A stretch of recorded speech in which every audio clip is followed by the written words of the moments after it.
Greetings, friends, and welcome to another episode of The Mistake Zone, your weekly dose of our lives and the mistakes within them. My name is Jaren Wade. Joining me, as always, one of my very best friends in the whole wide world, Matt Alba. Hey, Matt. Yo. How are you doing this week? Yo, I'm doing good. Matt, you know how I'm doing? I'm feeling actually a little nostalgic right now, just because one, we recorded that Cyberpunk Edge Runners episode last week, and I'll be completely honest, Matt. I have Cyberpunk on my mind, and you know what I was thinking about, Matt? This is a throwback to some of our friends who have been with us for a while, and I know we goofed about this. You know, what we used to talk about on previous seasons of Saturday Morning Arcade, of, early Mistake Zone, where we would pitch and wish list, or not really wish list, but brainstorm different ideas for games, which would be essentially mishmashing two genres into one thing. Mm-hmm. And Matt, for some reason, when I was thinking about the aesthetics of Cyberpunk Edge Runners, Matt, I really want a Cyberpunk spinoff where it could be in an anime cell shaded style. It could maybe be in the style of like a DMC, but give me the RPG-ness and, the dialogue trees of, say, of a Obsidian Fallout game. Give me Platinum developing the melee combat. Give me some sort of hype traversal, because I picture if you're an edge runner, there's going to be actual running. So I want to do actual parkour, and I want to double jump with my robot legs, and I want to run across walls. And I also want some gunplay that will let me, shotgun juggle like Rebecca did towards the end of the season, and give me some sort of, I don't know, Matt. As much as I want to say, hey, give me like Need for Speed or Forza Horizon driving controls, honestly, just give me like the Saints Row driving, because I probably won't be driving that often. And I think that's the Cyberpunk Edge Runners game I want. Essentially, I just want Cyberpunk with Platinum combat. And as a final, have Yoko Taro just be somehow involved, so it's somehow in canon for the whole Nier universe as well. Matt, that's my perfect game right now. That's how I want to see Cyberpunk Edge Runners brought in video game form, and that's what I wanted to bring to you this week, Matt. Jared, that whole idea just makes me remember how disappointed I was at Anarchy Reigns. Oh, Matt. I remember being so excited for Anarchy Reigns, and I think we both picked it up around the same time and we played it together. Yeah. And it was one of those multiplayer experiences where I think we played for a week, and I don't know about you, Matt. No, you dropped it, or I dropped it. I think we both dropped it around the same time, mostly because I did the pre-order, so I was able to get Bayonetta, and then I think Bayonetta, I don't think she was there at launch, but she came eventually, and I remember, man, Bayonetta wouldn't go out like this in a stupid game show, so I think I ended up dropping because my lore was broken, but I don't know, Matt. The more I think about Edge Runners, the more I want, not saying Cyberpunk 2077 is, a bad game per se. I think mechanically, hopefully it will get to somewhere a lot better where it was in launch, but I think aesthetically I need some sort of flashy combat. I need some sort of free running just to kind of go with a lot of the visual instances we did see within the game.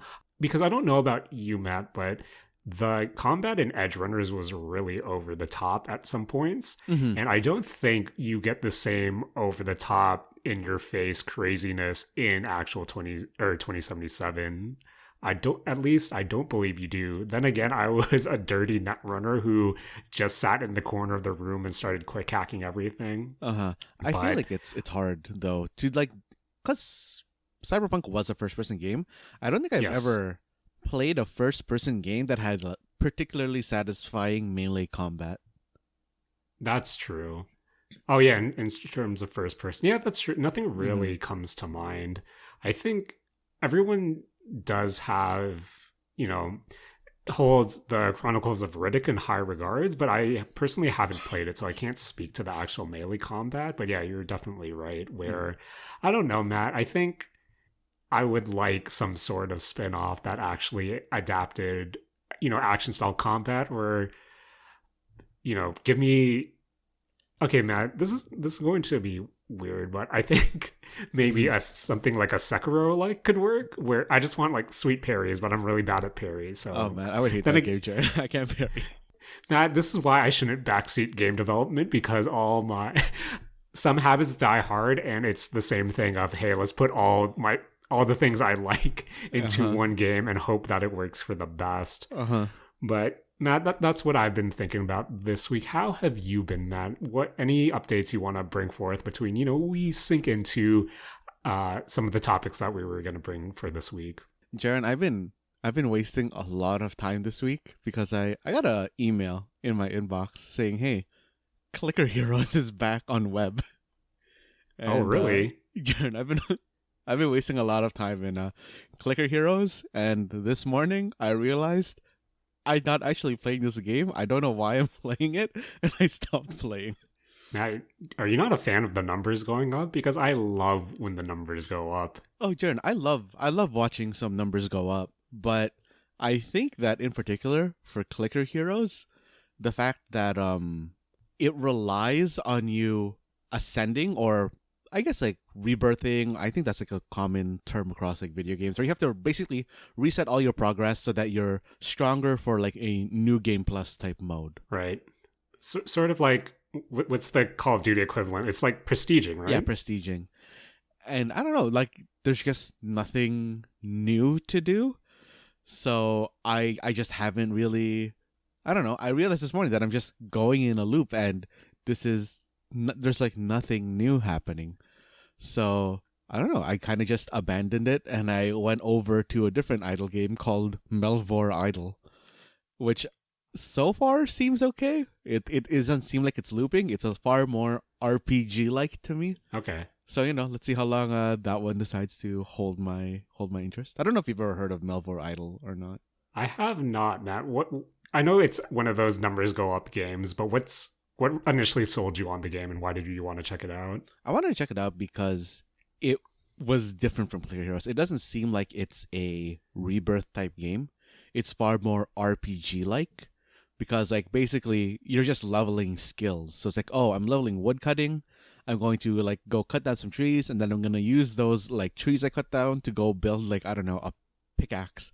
And I can use that pickaxe to go mine resources, and it's a lot more cyclical to me in that sense. So it feels like there's a lot more. I don't know if it's really correct to say there's a lot more stuff to do, but it seems like it's less just, oh, you've reached the end, now rebirth and do it all again sort of thing that Clicker Heroes was doing. But okay. How's the aesthetic? Just because I know with Clicker Heroes, from what I remember, it was this, futuristic, hey, here's a bunch of... It felt like, I don't want to say Tron inspired, but, it gave me that kind of cybernetic feel. I think you might be thinking of the wrong game. Clicker Heroes is a fantasy type game. Oh, sorry, my mistake, Matt. I was thinking of Time Clickers. Oh, I see. Right, okay. So, aesthetically, how's the game you're playing, which the name I've already forgotten, but how does it compare aesthetically? Melvor Idle is, honestly, I feel like I'm playing a spreadsheet. It's a bunch of menus on the sides. It's just okay, here's where you pick either you're doing woodcutting, fishing, fire making, cooking, mining. You go there, it opens another menu. The interface actually reminds me a lot of how not that I've ever really played it. It's mostly just from watching Rakush, but watching him play Football Manager, it looks a lot more like that to me. Okay. And there's bars that fill up, Jaren, and and bars that go down. And then there's little notifications pop up saying, hey, you're doing a good job. You didn't die to this goblin. I don't know. It seems a lot more promising to me than Clicker Heroes does. Okay. Sounds pretty no-frills, Matt. But I guess when you just want to see the numbers go up, I think that's what you need to... I think that's all you really need, to be honest. I don't really need a fancy shell beside it. I just need numbers, and those numbers going up. Yeah, same. But Matt, speaking about going up... I've been playing a game that involves ollies and grinding and also not necessarily numbers going up, but hopefully skills going up.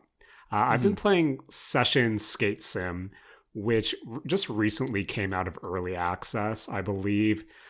I'm not sure how long it was in early access, but 1.0 finally hit, and I've just been skating around with it. It's essentially, as the name implies, it is a skateboarding simulation. It's not, I know when, the EA skate games originally came, they were viewed as, hey, this is a more realistic approach to skateboarding, just because the only thing in the market at the time was the Tony Hawk games, and that was pretty, since the Tony Hawk games are essentially the definition of an arcade skating experience, skate by comparison was always going to be seen as realistic. And as time went on, we have seen how wacky and, while still kind of grounded, I think skate is something comparable to, the Forza Horizon games, where it's not necessarily super arcade, but there is a foundation in realism, but from that foundation grows all of these kind of more outrageous situations, being able to trick off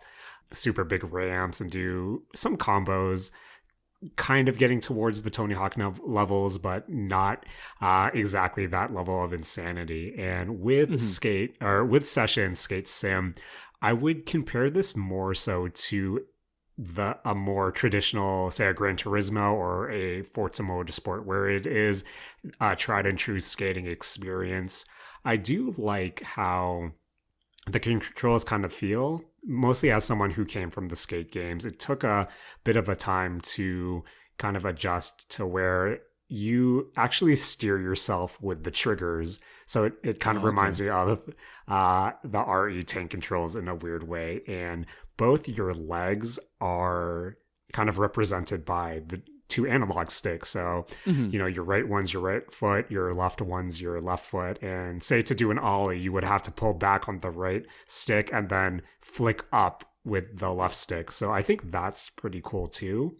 And it's kind of pretty satisfying to do tricks. And Matt, I think I told you, as someone who just loves free skating around, I really gauge the performance of a game to allow me to do two things: is one, satisfying 360 flips, and two, satisfying backside tail slides. I can reasonably do the 360 flips. I think for this game, it's the grinds that, is something that I'm still trying to, even with my experience throughout early access, I think grinds is something that I have been struggling with, just because it is, one, it's momentum based, but two, you have to line it up a certain way for you to be able to execute that grind. And when you do look at the trick system, it says, hey, like in the trick guide, it says, hey, this is a difficult game. It will require you to practice. So I think that's something that I'm trying to get a hold of. I know you can actually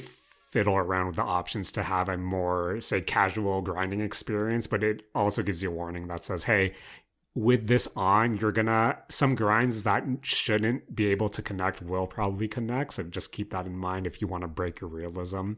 But overall, I think it's a pretty straightforward simulation. I do like what it does. I know I was waiting for 1.0 since it added a bunch of different skating brands, from clothing and deck graphics that, me, Matt, I want to fully live in this not fully live in the situation, but live vicariously through it with the brands that I recognize and skate decks that I would favor in real life. I think it doesn't really have anything in terms of, a story. There are a bunch of different, pro skaters within the game that you can go talk to, and they'll give you some tricks or some missions, which are essentially, oh, hey, I need you to do a series of tricks down this 16 set, or I need you to manual off this ledge, or stuff like that. So there's no real story incentive. There's no real progression. It is a lot of no frills. Hey, just go around and skate. I do have some issues with some of the mission structure, just because if you kind of skip through the dialogue, you'll be in a situation where it will tell you what you have to do, but you're not sure why it's not registering. I think the biggest example for me was within the first like 10 missions that I did, called Advanced Flip Tricks, where for the majority of that mission, you would have to do all these different tricks down like this flight of stairs. And when I finally got to the end of the mission, it said, hey, you need to do a backside 360 and then a frontside 360. And I thought, okay. So I would keep doing these tricks down the stairs and realize, hey, nothing's registering. I don't know why I'm not advancing. So I had to look it up, and I read a post that said, oh, you have to do that on the flat ground and not down the stairs. So I kind of wish that it gave you a lot more feedback in terms of the missions, just because once you skip or once you get past the introduction to the mission, when you talk to the skater, you're on your own. All you have is that list of like essentially a list of tricks with a checkmark box beside it. And then you just have to kind of execute. But without that context of how you're supposed to execute it, it does get a little frustrating. But yeah, I forget how much it is right now once it left early access, but if you're looking for just something to free skate around, I think that's all that I would kind of recommend it for, just because there's no actual,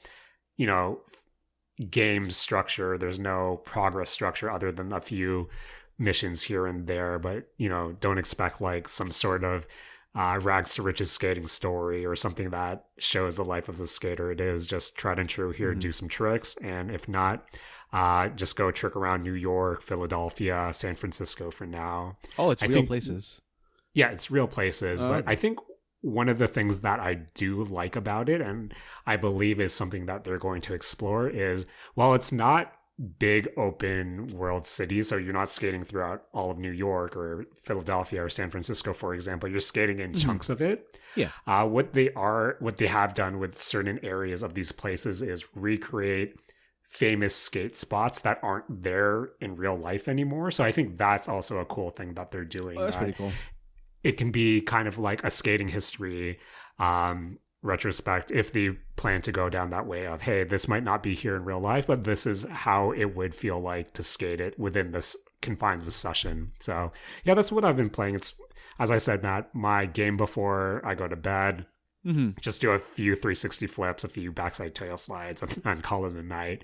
But yeah, that's basically what I've been checking out. Wait, is it online or no?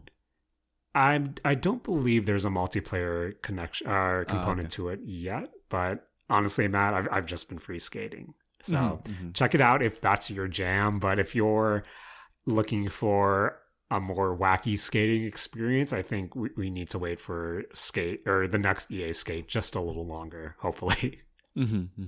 Speaking about, being rad, we got to check in, Matt, because I've been playing a lot of Splatoon 3. And I know when we discussed it a few weeks ago, you were the only one, who had hands-on experience with it, who was deep in the ink. And Matt, I finally put in a good enough of time. I'm feeling fresh.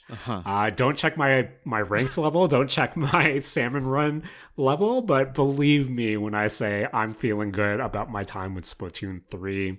It's been a few weeks now, Matt. And how has the game been for you? How has your, inking journey gone since we last spoke about it a few weeks ago? It's been going good. I've been having a lot of fun with Splatoon. And I'll be honest, Jaren, it's been like 2 weeks since it's launched? Yeah, 2-3 weeks or so. I'm surprised that I'm still playing this game. Like, I thought I would just be in it for maybe a week, just bang out some games in multiplayer, bang out some of the single player story. But like, I'm surprised I've been sticking with it. I've been having a lot of fun with it. I've found my main weapon, mostly because I can't play any of the other weapons well. I finally hit A rank, which I think is like, it's like relatively low, but like, I don't know. Matt, that's a higher rank than me. You sound like a pro Splatoon player. And I think what threw me off, Matt, is so Splatoon is okay, let's chill. It's the end of the day. Work's been rough. I'm just going to splat with some homies. And, I'm just doing a few games here and there, and there's one aspect, I believe you touched upon it when we first talked about it a few weeks ago, which is the catalog, which is their pseudo battle pass, and I'm not sure how it works because there is an expiration date for that. Like, I believe it's November 30th at 7 a.m. And I'm not sure what happens to all the content. All I do know about the Battle Pass right now is once you hit level 100, it rotates it back around. You prestige, go back to level 1, and you can start earning your mastery boxes all over again with, random loot within them. Matt, to see people with the level 99 or 98 reward, which is the dab emote, and to see you with, I believe last time I asked you, you were level 77. Is it higher now? No, right now I'm at 75. So okay. I mean, like, I don't think I've been playing too much. I mean, I play maybe like an hour or two every night. I guess that's actually a lot now that I think about it. But like, for the people who are like really into Splatoon, I fully understand how they've gotten and hit 99 so quickly. Because I was seeing people with that good old dab emote. Oh, it's so good, Matt. Yeah, like a week in, and I was like, damn, these people grinding hard. And I think for me, like for all the other casuals, it's that first one of the day bonus that you really need, which essentially pretty much gets you almost a level, if I'm not mistaken. Yeah. But Matt, this is just bringing me back to my Overwatch days where, what was it? Was it a weekly or a daily where you need to win like 9 games to be able to get your 3 loot boxes for your cosmetic opportunities? But that's kind of the same thing for me right now, where I don't really have goal in mind of what I want to do in Splatoon. All I want to do is just get fresh outfits and play a bunch of turf war. I'll occasionally jump into ranked. I'll occasionally jump into salmon run, but I think my bread and butter right now is turf war, and I think I'm trying to work towards a basic, not only a fresh outfit, but an outfit with a ability loadout for the passives that I really like that also fits my play style, which not grinding for ability chunks, though. I think I need a Splatfest to come back, since I think ability chunks to be able to put a passive you want onto a piece of gear. Is there something I'm missing, or when you level up, once you kind of fully max out a piece of gear, does the chunk you get, is it random, or is it most likely one of the chunks within the piece of gear itself? It's slightly randomized. Every brand of gear has a preferred ability and like a non-preferred ability. I think a third of the time you'll get the preferred ability, and then it's like 50% of the time you get a random ability, and then like I think the last 20% is the unpreferred ability. Okay. I think it's something like that. Because I don't know about you, Matt, but I'm constantly checking the Nintendo Online app. I think Splatoon is the only reason I still have it installed. And I'm just checking the story catalog every time just to see what items are there. And not only that, but to see, what ability chunk this would most likely gain. And I'm keeping an eye out of the things that I want. But Matt, with Splatoon 3, I didn't really get to talk about this last time. So this is something that I did want to talk to you this week.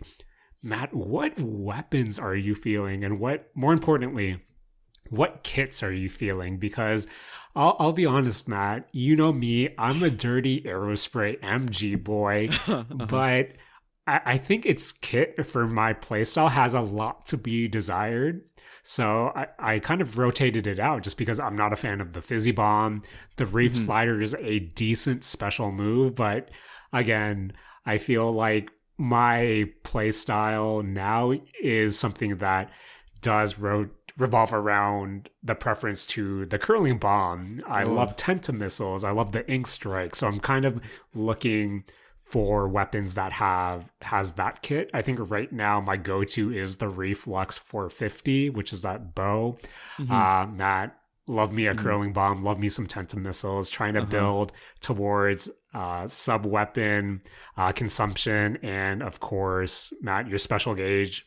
If I can bust out 5 or 6 Tentamissiles within a game, I'm a happy camper. Yo, same. But Matt, what weapons are you feeling, and what would you sub out their sub weapon and their special if you could? Right now, my main weapon is the Flingza roller, which has the ink mines and it has the Tenta missiles. Right. And I'm basically, all of the gear that I have is basically just special charge up because of like how well I think the Flingza covers ground or inks ground. If I could sub something out, I so very rarely use the ink mine. I feel like I only ever use it in Clam Blitz just to give some protection to the paths towards the goal. I think like Curling Bomb is probably the best sub weapon you can have for a roller, just because of how it lets you approach almost like cleanly and slightly stealthily towards an opponent. Man, Matt,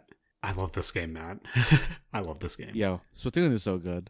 And I think like the other weapon that I've been trying to get my like legs with, which I'm really only doing in Turf War now, because now that I just can't play it properly in ranked, and I feel bad bringing down other people's ranks. Okay, is Splashing Machine. Oh, okay. Actually, I like everything about its kit. I like it's a single shot bucket. I mean, all the buckets I guess are single shot, but like it's a pretty quick shot. It takes 2 hits to kill. I like the Fizzy Bomb. It comes with Booyah Bomb, which I think is like a very strong area denial special. I don't really know what clothes I like with it right now.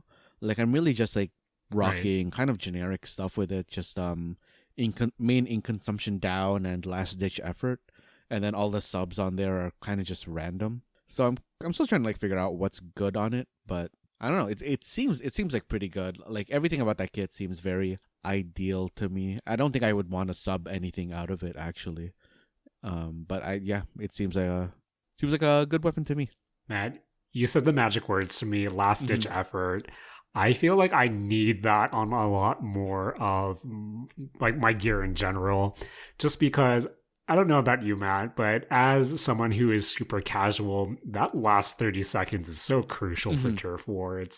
I think that's something I keep forgetting, but it's always the same thing where, Matt, if you get a team wipeout at the end, it's brutal. Like you lose games in the last 30 seconds, or you win games in the last 30 seconds. And I think that's what I really enjoy about Splatoon, especially in terms of Turf War, where it is just this casual multiplayer experience, but 2, I don't know if this is good or bad design, but it really does, that last final push really does matter in a lot of instances. And I've played a lot of games where we've been doing poorly in the beginning, where the other team will eventually rush us right out the gate and kind of lock us down. But if we get a good Tenta missiles off and combine our specials somehow, get a full team wipeout and just push just a tiny bit, that it's one of the most satisfying things. And I think that's the beauty of Splatoon to me, where it is a casual game, but there's still enough nuance for you to actually feel like you're good, especially if you're not touching rank. But going back to the kits, Matt, I want to play the N Zap 85 so much, but I'm not a fan of the Tacticooler as a special. I don't know about you, Matt, but even when people on my team have it, I feel like I'm so in my own business where I'm not actually actively seeking out, the cola. I think that's just an issue of like Turf War, though. Is that more of a ranked special in that case? Yeah, I think so, because Tactical, I think, is probably bad in Turf War because you're never grouped together, right? Right. Whereas in ranked, there's always an objective that you should be playing. Right. So I think it scales, or it's a lot stronger in ranked, just because in Splat Zones, you're all together on that one thing. In Tower, you're all chasing the tower. Like there's a single focused point where everybody's gonna be, where everybody can usually get to the Tentacooler. Tacticooler. Yeah, Tacticooler.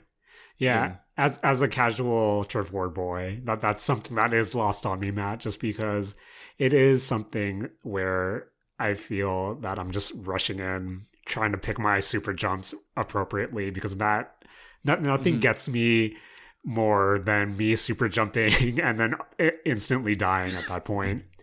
Man, dude. I don't know about you, Matt, but I was telling you when I first got into Splatoon 3, I got so mad at it when I would lose Turf War games, just because it was that whole mental thing of, hey, I think I'm a lot better than I actually am. And I don't know, Matt. Yeah, the first few days with it was really rough just because I was like really in my head over this kid's Nintendo-year-old game.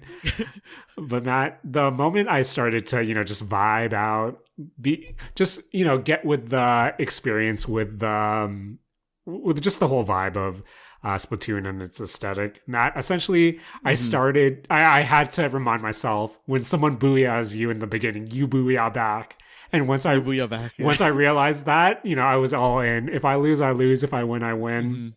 But you booyah'd. I booyah'd. And Matt, I love table turf or whatever the card game is. Oh, yeah. Same. One or two, I'm scared when PvP gets added because I'm not touching that. Same. I think, dude, I even get scared of the NPCs of the other people that are in the game. I didn't want to talk to them because I thought that puts you into a real PvP match with them. No, I totally know what you mean. But yeah, I think they're patching in PvP in a few updates, I believe. But yeah, that's what I heard as well. Another thing about table turf, I don't like how to get card skin or the card sleeves for certain opponents, you have to win 30 games against their level 3 counterpart. Matt, I didn't even know those were things. I'm not as much as I love table turf, I'm not fighting a level 3 person winning 30 times just to get their card sleeve, so I can do that with the next character. But other than that, I think it's a smart game. For those that don't know, table turf is essentially a card game where you have a deck of 15 cards, each has their own kind of ink pattern on it, and when you play that card, you put your ink on whatever the playfield is. And just like tried and true turf war, by the end of the 15 turns, I believe whoever has the most ink in a space wins. So I think it's a really good game. Yeah. Just because when in the beginning with some of the AI, I used to just, charge for, like I was actually playing turf war, charge forward, try to block them off from pushing forward as well. And I think once you get to some of the later fights, that strategy doesn't end up working, but I'm having a lot of fun with that. Yeah. But Matt, you know what I'm loving about Splatoon 3? I finally figured out where the lockers were, and oh man, I love customizing my stupid locker. It's so much fun. I love looking at all the different lockers. One of my favorite parts is just opening a random locker and seeing something stupid. Yep. I've seen a Stonehenge statue kiss a cuttlefish plushie. I've seen a one of those naked guys sitting on a rock with a bag of chips beside him. Yep. I've seen some really creative lockers, Matt. I think I don't know about you, Matt, but I enjoy the locker layouts a lot more than, essentially the Miiverse, Splatverse pictures, just because I'm not good at drawing pictures. So when I see a good locker, I don't feel intimidated. Matt, how's your locker? I used to have the what do you call it? The Easter Island head, kind of just with sunglasses looking out, and he has a camera pointed at you. But then I switched it out to a normal locker because I don't know. I saw too many of the Easter Island head ones, and I'm like, oh no. Oh no, now I'm just like biting people. I'm just gonna use a normal locker. Like a normie. And I just like plastered the front of mine with stickers because I actually really like that's so good, Matt. Yeah, it's really good. I love the log. There's so much character with Splatoon 3. I know not necessarily a dig, but it is just more Splatoon. But I feel like there are little things that really give it a lot more character that I'm really enjoying. But Matt, you just need to bring back Squid Beats. Yeah. I just need that minigame to return. Man, but Jaren, those lockers also make me kind of jelly sometimes because there's I don't know if like you run into it, but there's those assholes, Jaren, who on the very front of their locker just have like a whole line of like hollow foil weapons, and it makes me sad that I'm not that good at Splatoon. Matt, all my hollow stickers are inside. I should really switch those to the outside, but I only have like 2, and they're not like the super hollow ones. They're just like the normal hollow ones. Where I think you get a hollow sticker for every freshness rating, right? No, you get you get a weapon sticker, I think, every freshness rating, but you get the hollow sticker Freshness 4. Oh, okay. Yeah. Are there different hollow ones? Because I have some hollow ones, but not a lot. There's like hollow foils of the normal stickers, but you get like an actual like rainbow hollow of your weapon once it hits like Freshness 4, and like all of the weapons have it. Yeah. Dag, Matt. That's some grinding. That's some grinding that I'm not doing. But Matt, on the topic of Splatoon, I wanted, a good segment for this week's episode on Splatoon, other than our check-in. And I thought, okay, let's rate, the levels. There are 12 starting levels. Let's go through all of them and rate, okay, what are the best levels? What are the worst levels? But Matt, that's boring. Because we all know the worst level is Mahi Mahi Resort. Matt, honestly, yeah, I agree. When I see Mahi Mahi on the level rotation, I instantly quit out. I'm not playing for that hour because I don't like that level at all. I don't know what it is. I think the water aspect really throws me off just because it's so... Not only is it small in the beginning, making it such a brutal choke point, but the fact that there's water surrounding where if you're not paying attention enough, and you just walk off, and I don't know, Matt. I can't stand Mahi Mahi Resort. Jaren, it's so you feel so embarrassed when you walk off, and also when you make some walk off, you're like, "Oh, that dumbass." Yeah, Matt, I hate it because when you spawn in, there's this area towards the left side that's just a series of platforms that, of course, I want to ink it because I want to get my special up so I can bust out some tons of missiles. But Matt, if I miss that jump and then I lose if I miss the jump, fall in the water and lose my special, I'm more chill. I breathe more. I don't rage quit. I don't rage after every match. But if that happens, I get so mad, Matt. I get so mad. At the start of Mahi Mahi, I don't even go that direction. I'd rather just duke it out in the middle than make the embarrassing fail jump.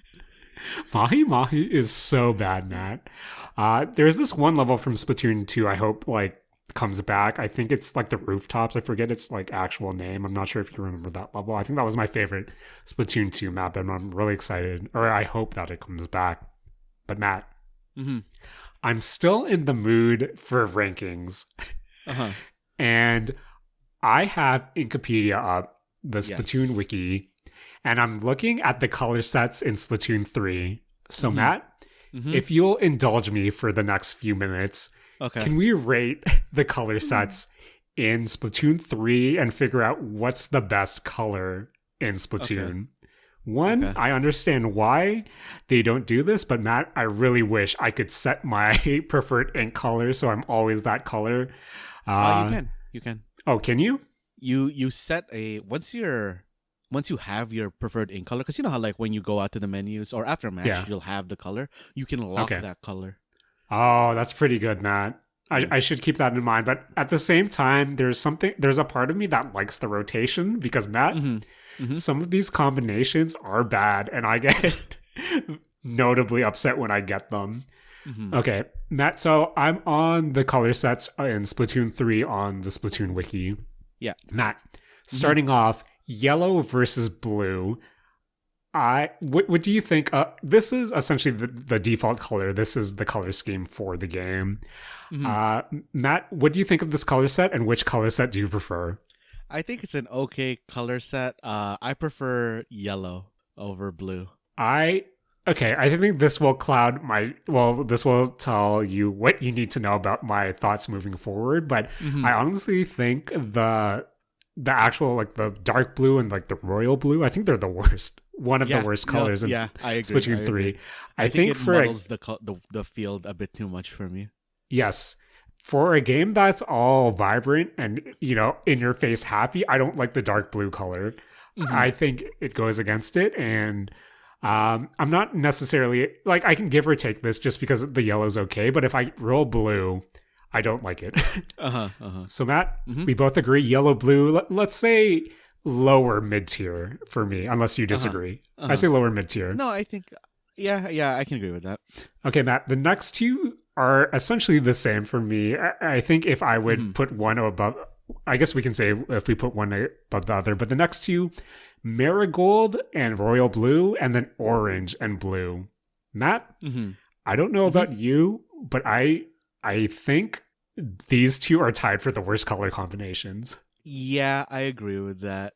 I like orange though. Matt, the reason I don't like orange in Splatoon 3 is because it reminds me of Kraft Dinner cheese. And whenever I'm playing a orange versus blue, whatever, whether it be marigold, whether it be orange, whether it be royal blue, whether it be blue, whoever, if I'm on the orange side or if I'm facing the orange side, I'm always, I gotta get, one, it's either I gotta get this Kraft Dinner motherfucker, or two, man, I'm a Kraft Dinner motherfucker and it sucks. I don't like this combination at all. I think it's the worst. I get notably upset whenever I get it. I think it's the most boring, and yeah, it just reminds me of Kraft Dinner. I don't know. How do you feel, Matt?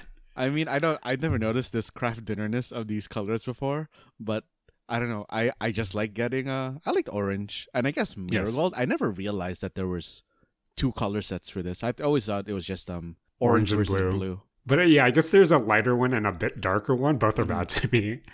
But just like one thing about the orange. Yeah. I think that during the Splatfest, the game takes place at night or at kind of like a sunset. Yeah. And I think that orange is actually one of the best colors in the game because they do like some kind of lighting thing, and it makes the orange so vibrant. And I don't know, I just really liked it during the Splatfest. Okay. Matt, how would you think marigold versus royal blue? I'm putting like bottom tier, and orange versus blue. I don't mind that mid-low tier. I mean, I think they're both bottom tier. Okay. Matt, this brings us to orange versus purple. I think purple saves this one. I'm not a fan of orange, but I love me. Even though it is on the darker side, the purple, I don't mind the purple. I like the purple in Splatoon. I don't know. I'm biased towards purple because I think purple is my favorite color overall. Right. But I do think that this is like a nice pairing. Okay. I do like it. I prefer to be on the purple side, but I do like splatting against the purple. Matt, I'm just going to say it. I think turquoise is the best color in the game. Okay. I love the teal. I did notice because one, it is my favorite color of the game. So I'm more, aware that I have it. I feel like I lose a lot when I'm like the teal color. It's my favorite though. And it bums me out the most when I lose. But Matt, there are two like turquoise color combinations. There's turquoise versus red orange and turquoise versus pink. Matt, I don't know about you, but I think to me personally, pink and turquoise is like the best color combination in the game. Like I'm happy if I get either side. I think visually them together, I just love how the playfield works. Red orange, I didn't actually know this was separated. I thought it was just like teal and pink. So I do think personally this is my SSS tier. This is my favorite one. Sure. Red orange, I guess is cool, but I think it's all pink to me. Matt, how do you feel about that? How do you think about Miku versus Luca? I think I'm on Miku's side here. I also did not know that red orange existed as an ink color. I think I just never like clocked that. Maybe I thought it was like also pink, or I thought it was like orange versus turquoise. Yeah. I think pink turquoise is probably looking at this list my number 3. Okay. In terms of what I like the most. That's good. That's a good one. Matt, this brings us to pink versus green. I think Jaren, this is the Splatoon 2 color set. Yep. Jaren, this is my number 2. Okay, this is your number 2? This is a good one. This is probably my number 2 as well, just because, again, I do like the pink and green contrast. I think I'm biased here as well, just because I have the pink and green Joy-Con, so it's like, this is my colors, yeah. Well, I have the Pro Controller. So, Matt, are we in agreement between orange, blue, Splatoon 1, pink, green, Splatoon 2, and then yellow, blue, Splatoon 3? Like, Splatoon 2 has the best color combination. Yeah. I think like pink, green is probably like the best like mainline Splatoon colors. This brings us to magenta and neon green. Matt, I'm also a fan of this one, but I didn't realize this one was separate from pink, green, to be honest. Yeah. I think I prefer this one a bit more, even though everyone's like, "Oh, neon green, that's the puke color." Matt, I'm a fan of the puke color green. I do like this company. I think this personally is my number. This might be my number 2 or 3 for me. I'm a fan of it. Matt. And then we have the classic purple versus yellow. This is a good color combination. This is number 1 for me. I think purple and yellow are probably even outside of Splatoon, I think are my favorite color combination. It's a good combination. I'm always a fan of getting this. And that indigo versus lime, I think this is up there for me just because I like the lime. The indigo is good. I like both of the colors in this set, to be honest. But I think I lean lime on this one. Yeah, I lean lime for this one. So Matt, I like that we're both in agreement that the orange-blue combination is probably the weakest one here. I feel like it's just burnout from like all of the orange-blue everywhere else. Yeah, that's also true. Well. Plus, I honestly, as we said before, I don't think the dark blue does the game any favors. I think, as you said, it's too muted. I think it's not a fan of it, Matt. Not a fan. Yeah. But Matt, when I roll the Miku colors, I'm a happy camper, even though I'm most likely going to lose. Yeah, I mean that purple yellow, Jaren. That purple yellow is so good, Matt. Oh man, Matt, I love Splatoon 3. It's such a good game. It makes me feel it's more Splatoon, but Matt, I just needed more Splatoon in this point. As someone who has played Fortnite and for the last, I think, year and a half, and for someone who's played Fall Guys for the last, I don't know, couple of months, Splatoon 3 is a good change of pace for me. I always love the style, the aesthetic of Splatoon 3. So it's good to be back, Matt. I'm having fun now that I'm, chilling out and customizing my stupid locker. But I think that's a good Splatoon 3 check-in, Matt. Until when do you think the next check-in is? Around December? I think December is when the new, when the weapon sets or secondary weapon sets get introduced, correct? I think they're introducing those every 3 months. It's supposed to be like 3 months. Yeah, that sounds about right. And I hope my arrow spray gets something decent. But I think the special was already revealed for that, and I think I'm not a fan, so who knows? Oh, what is it? I can't remember off the top of my head, but I remember reading something about that on a Reddit thread or something. But yeah, Splatoon. True. I guess we'll check in the next Splatfest just to see what we choose. And but Matt, I love me some Splatoon 2. 3. I love me some Splatoon 2, and I love me some Splatoon 3. Same. Speaking about having our heads in the clouds because of Splatoon 3, there was a notable piece of news that happened this week. Yes. And I think for a lot of us, it's been something that we've seen coming. But Matt, what happened to Google Stadia this week? This week, Google Stadia announced that they're going to be shutting down Stadia in general. I guess it didn't go well for them. A lot of the articles I've been looking at, mostly the Kotaku one and the Mobile Syrup one that I'm going to be referencing right now, have been saying that, I quote, "The service hasn't gained the traction with the users we expected. We're grateful to the dedicated Stadia players that have been with us from the start, and they will be refunding all Stadia hardware purchases made through the Google Store and all game and add-on content purchases made through the Stadia Store. Players will have access to their game library and play through January 18th, 2023, so they can complete final play sessions." And Jaren, I'll be honest with you, I'm surprised that Google decided to call it quits on Stadia. I don't know, if you feel the same way. See, Matt, I think I was part of the for me personally, I was always skeptical about Google Stadia, especially when they were announced. The reason I was skeptical was, let's be honest, Matt, everyone was saying this when Stadia was first announced. Google doesn't necessarily have the best track record of following through with a lot of their different projects, a lot of their different, efforts, whether it be something like Google Hangout, the Google social media platform. I think once Stadia was announced, it was already going to be an uphill climb for them, just because there is that reputation that Google doesn't, follow through with some of their, if Google doesn't hit instantly, if they don't get the bullseye right away, they tend to, stick with it for a bit, but then slowly start to sunset it. And that's true. I think that was what the sentiment was.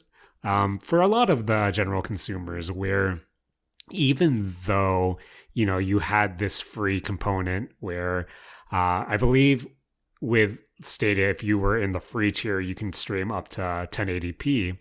But I think what really turned people off was just kind of not only the messaging overall.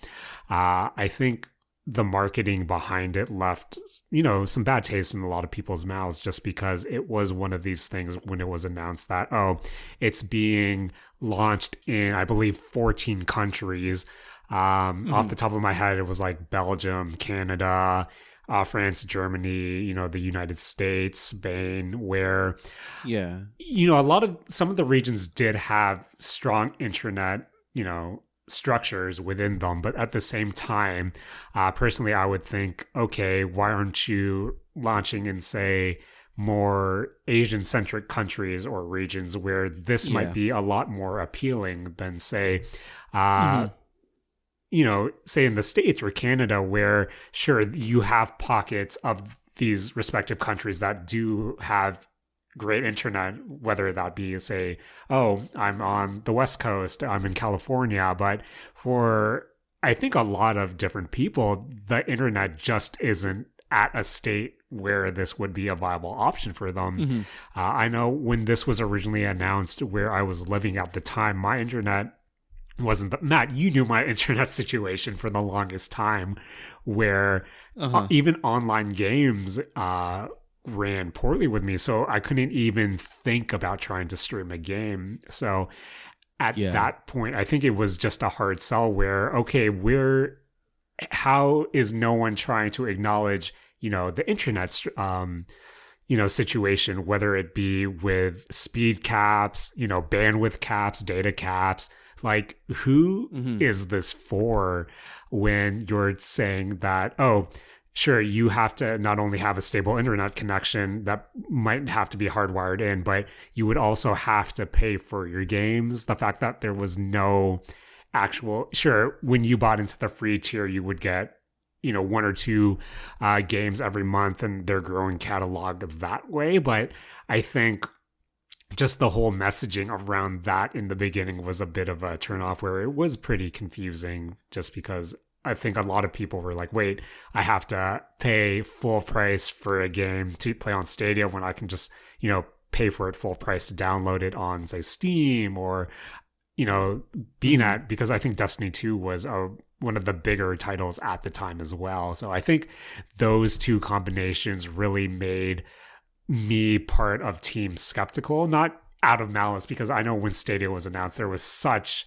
the typical internet hatred towards this, or like, pessimistic skepticism. But I was genuinely in the camp of, who is this for? Because it's not for me, because my internet can't support it. And then when I saw a lot of the kind of takes of, we hope that the internet will be good enough, within the next couple of months, or within these regions where the internet is, pretty good, this is where we expect it to take off. And like, messaging like that doesn't instill confidence towards me. But I think when it was first announced, that was like, ooh, I don't know about this, Captain. But Matt, what do you remember about Stadia being announced, and how did you kind of perceive it?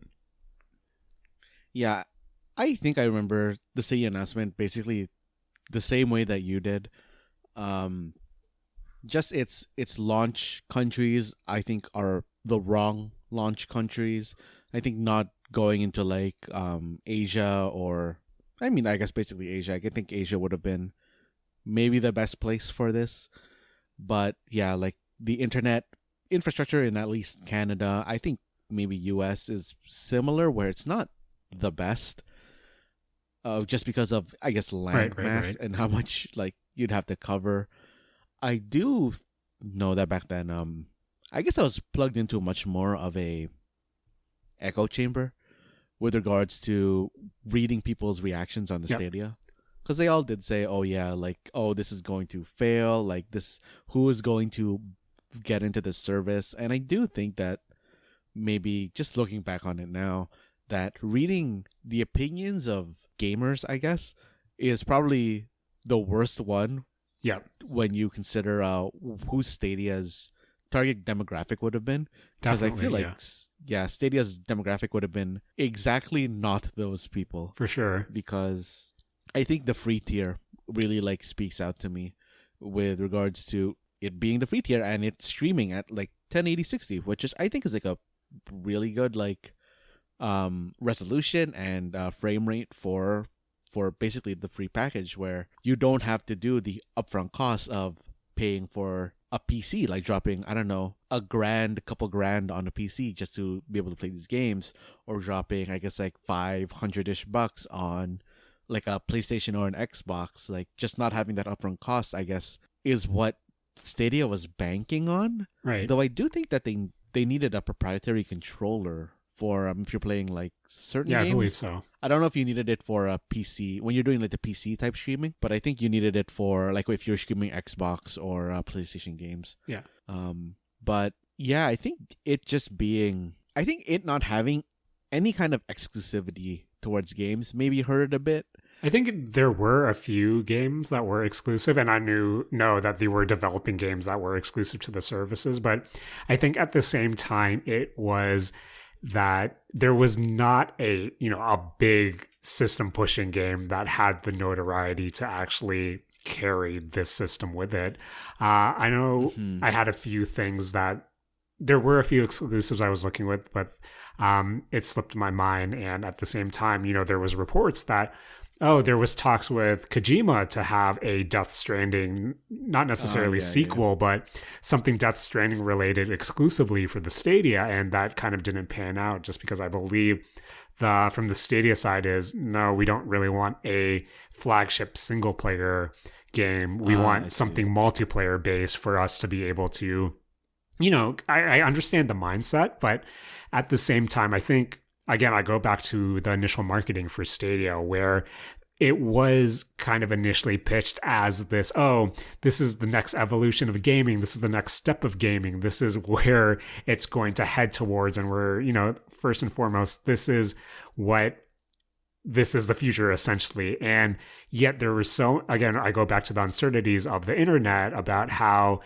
it's not really feasible for a good chunk of different people, where I think, Matt, you know me, I'm currently subscribed to Game Pass, but I think what they're doing with the xCloud right now, with their cloud services and their cloud offering, it being kind of more low key, not the, forefront of Game Pass, but hey, here's something that we also offer within this service as a whole. I think something like xCloud is being set up to be something that is more, for lack of a better term, tolerated, just because it isn't the central focus. It is an add-on. And I think, to me, Stadia would have been a lot more appealing if it wasn't, being pushed in our faces of, no, this is the future of gaming, but hey, this is something that you should definitely check out, because while it won't, again, replace, your home setup, your main setup, this is something that, hey, you take this on the road. Are you away from your computer? Are you away from home? Do you just want to play something on the go? Or Matt, if you really wanted to speak to me personally, hey, we support these type of games. Log in, do your dailies when you're on vacation, and get out. I think a more casual approach would have made, this announcement go down a lot better. But again, just at its forefront of, there was a lot of uncertainty coming from me, and I think their messaging at the time really didn't help it. So yeah, earlier this week when they announced, Stadia is shutting down, everyone's getting full refunds.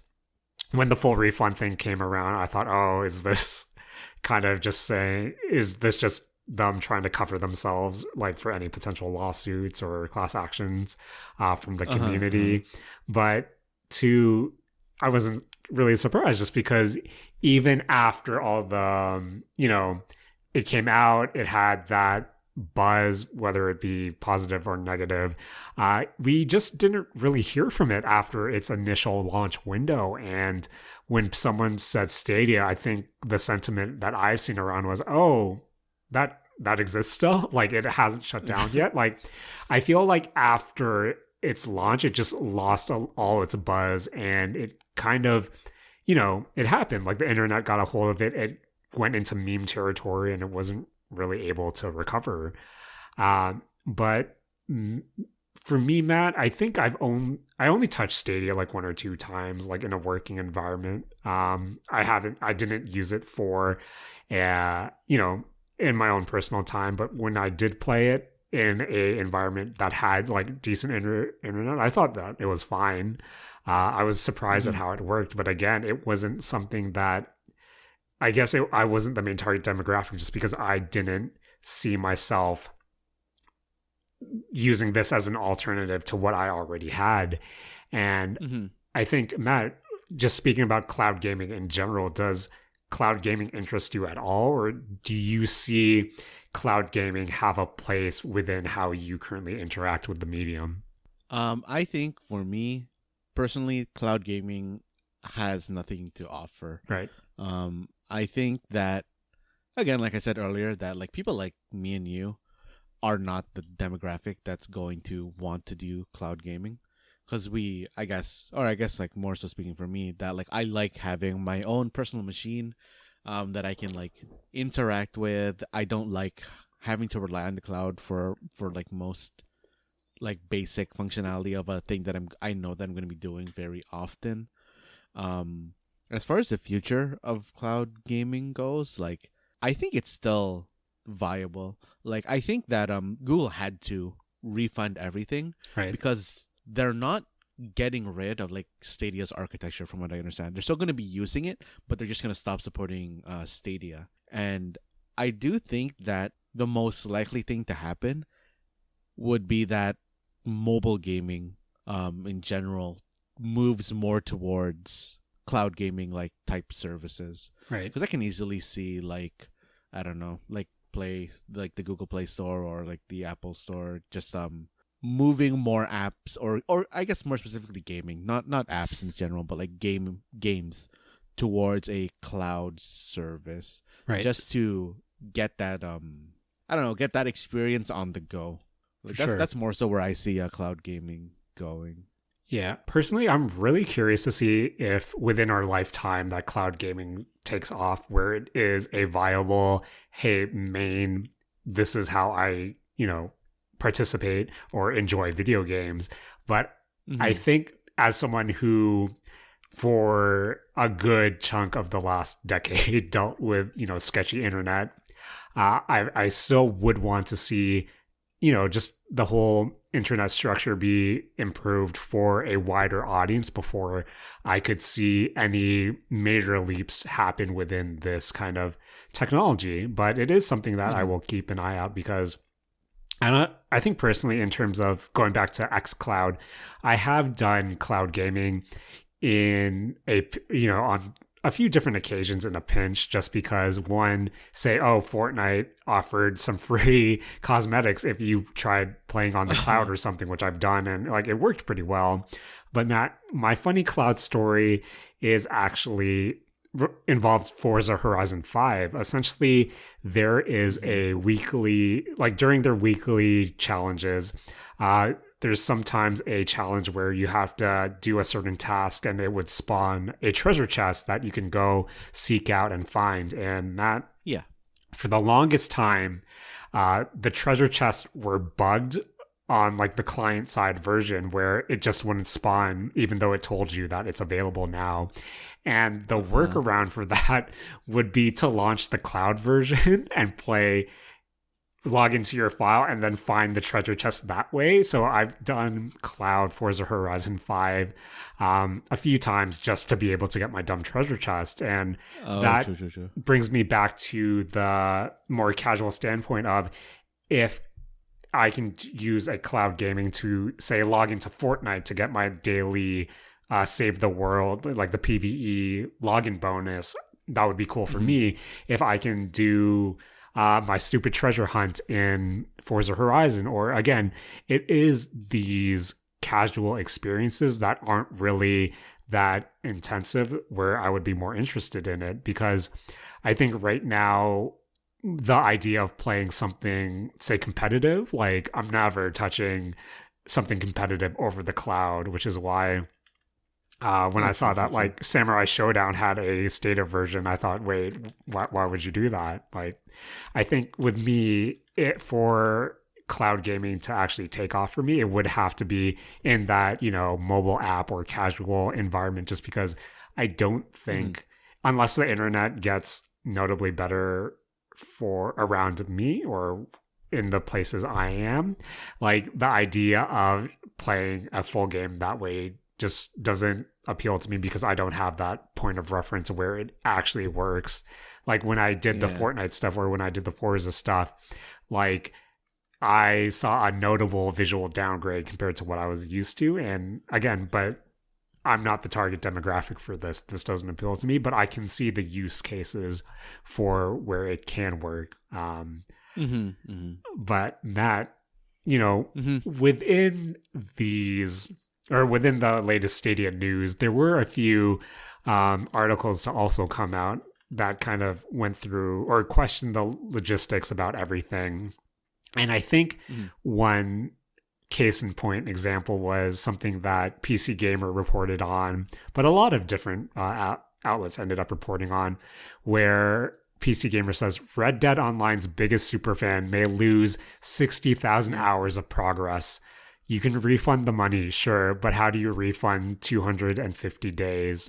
Matt, this has been making its rounds around the internet, where, as the article points out, there has been a user who has played an insane amount of Red Dead Online, and with Stadia shutting down, he is hoping that whether it be on the Google end or the Rockstar end, it would have to be the Rockstar end, they could find a way for him to transfer his progress to another version of the game. And I think, Matt, this is something that we've touched upon briefly when we talked about services shutting down. But again, I think this is something this is like the nightmare scenario, isn't it? Where you invest a notable amount of progress of just your life into a service that will shut down, that you don't expect to shut down so soon. But that is sadly the kind of expectation when you play, say, a free-to-play game or a game as a service, and when that service ultimately shuts down, what happens to all your data? Like, this is something that I've experienced with Marvel Heroes, where I have real money investments and like notable playtime just gone, that even if someone were to pick up the rights, which I doubt would ever happen, but if they do, there's no guarantee my progress will continue on. For all I know, that's just all gone. And I guess, Matt, when you saw the Red Dead this article floating around, what immediately came to your mind? I just felt really bad for that guy. Like, and it also made me think about services shutting down. Like you said, like the thing I can most relate to because of you is you talking about how Marvel Heroes shut down and how like bummed you were at that.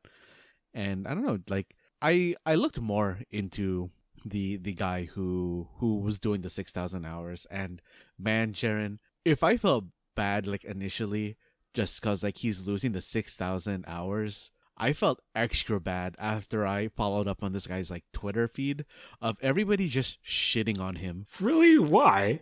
Yeah, they're like, oh, you're so fucking stupid. Why would you pick Stadia as the place that you're going to play Red Dead Redemption?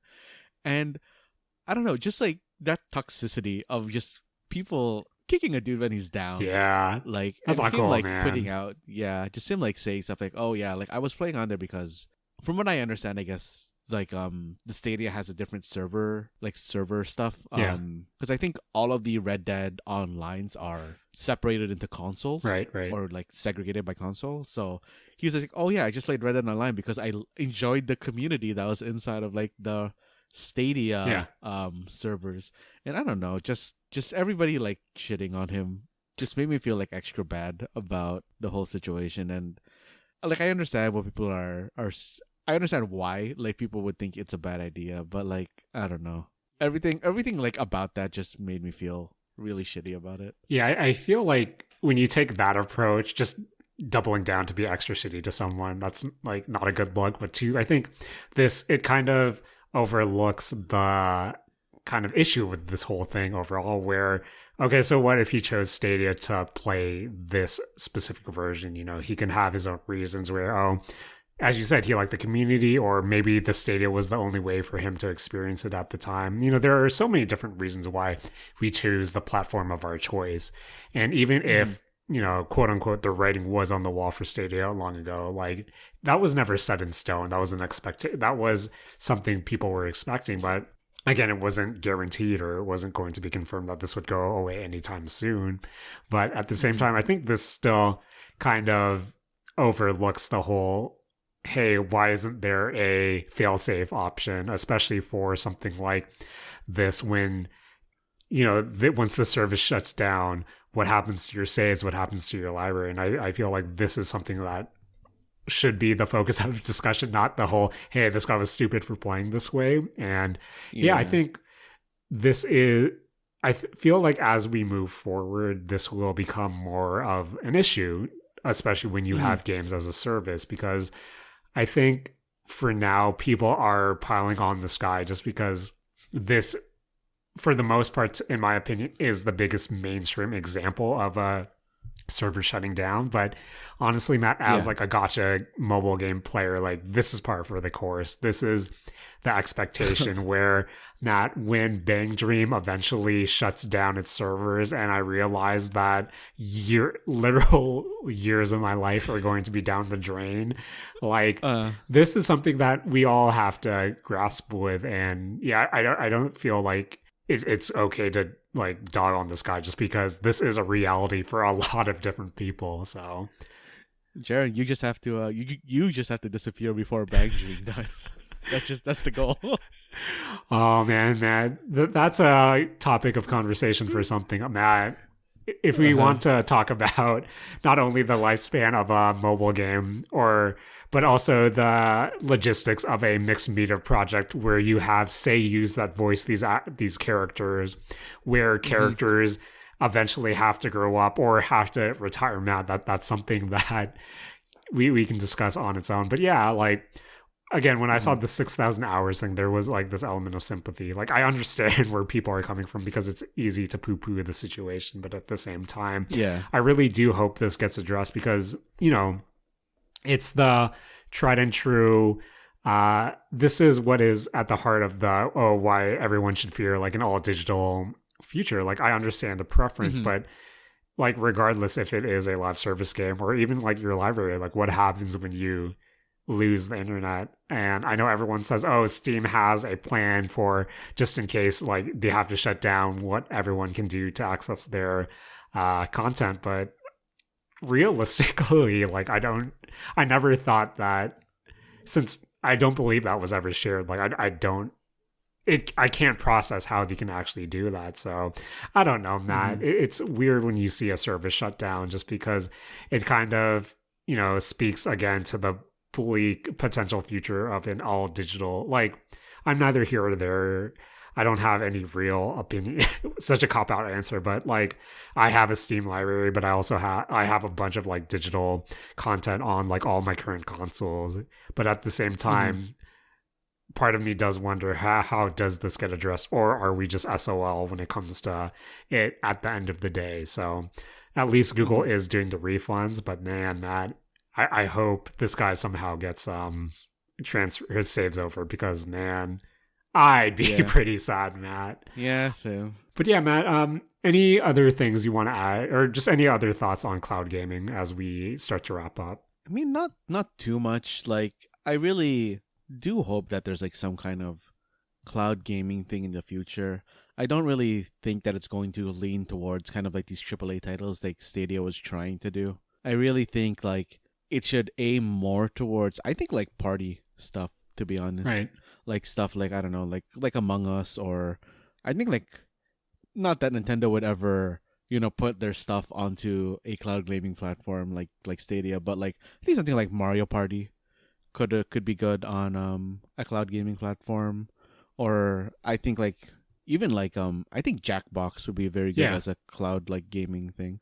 I think Jackbox should already be a cloud gaming thing. Like, it's already basically half website all the time anyways. Yeah. I don't know. I know when Jackbox really became popular, we weren't recording a pod at the time. Maybe we were, but it slips my mind right now. But yeah, when I think about what Jackbox did for kind of party gaming in general and how you have a lot of different games that revolve around the concept of, hey, log into one central website and then bring it up on your phone, or one central client, bring it up on your phone, and using that, using that as a way to bring in other people, I think that's where cloud gaming should start. Again, I'm not the target demographic and I can't picture what it would be like to use this as a main source of playing a game, but as that companion piece, as an additional add-on, like I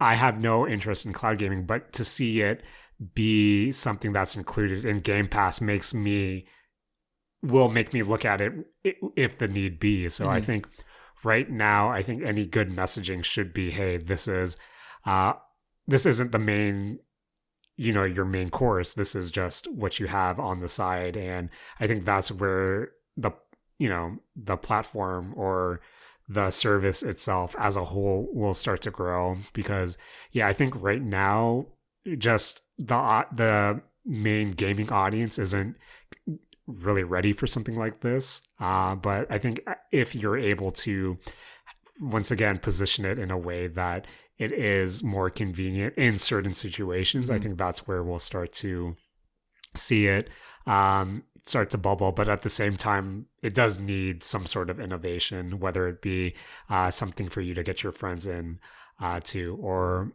just something that is different enough to get more people to check out. I think that's how I'll get interested. But for now, Matt, I'm okay with downloading my games or popping a disc in to my platform of choice. But Matt, we went through a lot this week. We went through we talked about some clicker games. We talked about some skateboarding sims. We continued to be Squid Kids, and we talked about cloud gaming. I think that was a beefy episode of The Mistake Zone. And Matt, I want to thank you, as always, for joining me to go through our many mistakes. I want to thank all our friends out there for joining us once again. And I want to thank, what's her name? Is it Harmony? Is she the... Harmony, the catalog girl? Yeah, the catalog girl. I want to thank Harmony. Harmony is my favorite NPC. I want to get my Harmony sticker for my nameplate. You guys got to spend 10,000 in, I think that, or 100,000 in that shop. Matt, there is a bear, a golden fish in my store for 75K. Oh, damn. The Rainmaker. I have 74K. I just need to play one game, and I'm going to spend it all to get that sticker. Oh, man. Wait, Jaren, is it even going to be there still? Oh, yeah. It reset at 8 p.m., and I was playing. Okay. I. So, Matt, that has been the Mistake Zone for this week. I want to thank everyone again. And of course, please take it away. This has been the Mistake Zone. And we're all out of Stadia Cloud Gaming. Oh, that's sad, Matt. That's sad.